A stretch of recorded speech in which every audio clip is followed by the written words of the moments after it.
টেপানিয়া কৃষি মহকুমার উদ্যোগে দক্ষিণ বাগমা গ্রাম পঞ্চায়েতের কৃষক পরিমলদের আমন ধানের জমিতে সফলভাবে কমিউনিটি ট্রান্সপ্লান্টিং কার্যক্রম সম্পন্ন হয়। পরিমলদে কুড়িকানি জমিতে গোমতী জাতের ধান রোপণ করা হয়েছে। ধান জালাল বয়স ছিল 15 দিনের। এদিন বাগমা বিধানসভা কেন্দ্রের বিধায়ক রামপদ জমাতিয়ার হাত ধরে রোপণ করা হয়।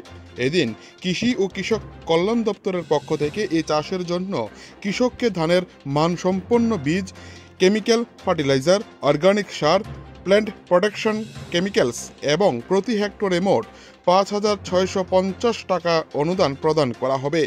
তারিফ মরশুমে সূচনা লগ্নে কৃষকদের উৎসাহ দিতে এবং আধুনিক কৃষি প্রযুক্তির প্রচলন ঘটাতে এই ধরনের ট্রান্সপ্লান্টিং কর্মসূচিকে উৎসব মুখর পরিবেশের মধ্য দিয়ে আয়োজন করা হয়েছে। এই দিনের অনুষ্ঠানে উপস্থিত ছিলেন টেপানিয়া কৃষি মহকুমার কৃষি তত্ত্বাবধায়ক Arpita Dutta, Tepania panchayat samiti vice chairman Ramchandra Debnath, Bagma agri sector officer Indrani Chakraborty এবং এই মহিলা পরিচালিত টেপানিয়া কৃষি মহকুমার সকল মহিলা কর্মচারীবৃন্দ। কৃষি দপ্তরের এই ধরনের উদ্যোগ কৃষকদের মাঝে নতুন উৎসাহ যোগাবে এবং আধুনিক কৃষি প্রযুক্তির প্রসারে গুরুত্বপূর্ণ ভূমিকা রাখবে বলে আশা প্রকাশ করেন বিধায়ক রামপদ জমাতিয়া। বাগমা থেকে নিজস্ব প্রতিনিধির রিপোর্ট, টিভি 100 বাংলা। আজকে আমরা এখানে দক্ষিণ বাগমা গ্রাম পঞ্চায়েতের অধীন এখানে দরিয়া বাগমা যে একটা ফিল্ড আছে, এখানে আমাদের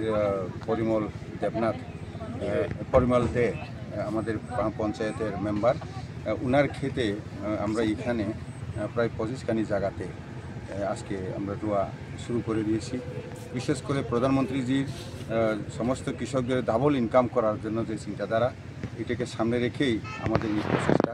এবং এখানে এগ্রিকালচার দপ্তরের এগ্রিকালচার এখানে আছেন ম্যাডাম, করে রোজগারের বিষয় এবং সবাইকে সশক্ত পরিবার করার যে চিন্তাধারা, এখানে পরিমলবাবুর ক্ষেতে ভালো একটা জায়গার মধ্যে প্রায় 4 হেক্টরের মতো কাছাকাছি এখানে আছে। পাশাপাশি অন্যান্য যারা কৃষকরা আছেন তাদের সহ মিলে এছাড়াও বিভিন্ন জায়গায় আমরা এইভাবে করছি।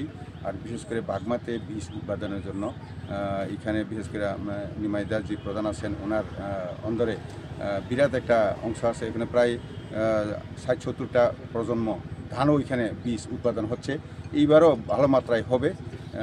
তো কাজেই আমরা সারা ত্রিপুরা রাজ্যে এটা চলছে, আমাদের সরকারিভাবে করছে, তেমনি আমাদের ওইটার অঙ্গ হিসাবে আজকে আমরা এই বাগমা পঞ্চায়েতে, দক্ষিণ বাগমা পঞ্চায়েতে আমরা রুয়া লাগিয়েছি এবং আগামী দিনে ফলন ভালো হবে আশা করি। ধন্যবাদ।